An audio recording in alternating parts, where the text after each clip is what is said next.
looking at finding asymptotes for y equals ln of x, an easy way to write this probably would be to raise all of this to e power x.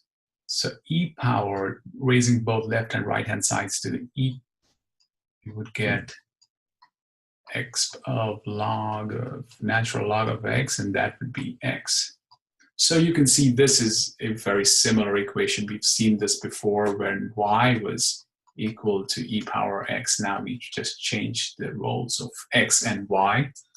Let's look at these 8 conditions here, and things should be very fast in this case. X tending to 0 plus. When would x tend to 0 plus? When y would be a very negative number. Y tends to, in other words, e power minus 8,000 would be very close to 0. Anything raised to a very negative number would be here. So y is negative here in this region somewhere, and we have got x as 0 plus. So now you're kind of constricted. Earlier you were having y tending to minus infinity, and now x is 0 plus. It's somewhere, it's going to go up a bit like this. Next case, x tending to 0 minus. When would x be 0 minus and x is an exponent? So it would never be the case. Y would be undefined. X tending to 0 minus, y would be undefined because x is an exponent and can never be 0. So this part will remain blank for now. Y tending to 0 plus. So that would mean e power, a very small number, a positive number, and that would be x, and so that would be 1. So x is 1 right over here, and y is going to be 0. So it's going to cross. So we've got this point here which satisfies this particular equation.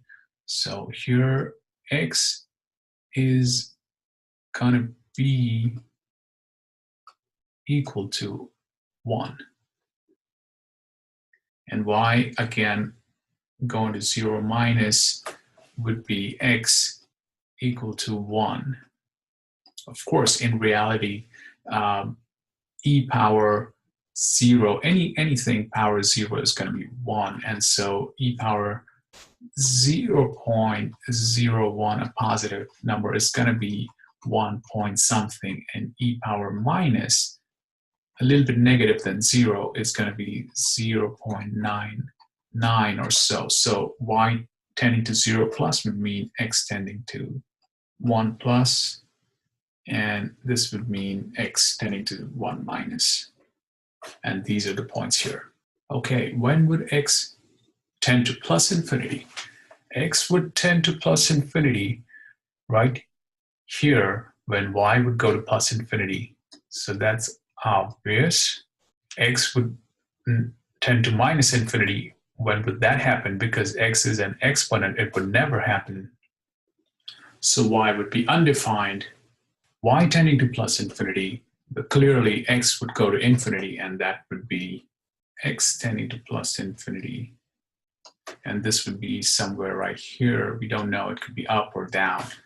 And y tending to minus infinity, again, would give us this answer, tending to 0 plus. It's right here, the same logic.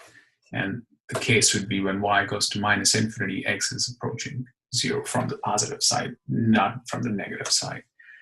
Last case here would be, what is this is plus here.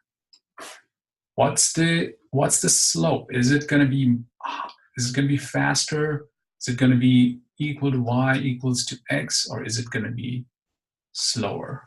Well, it's a little bit of a derivatives question, but I would tell you that it's going to be less than y equals to x. So the curve would actually look like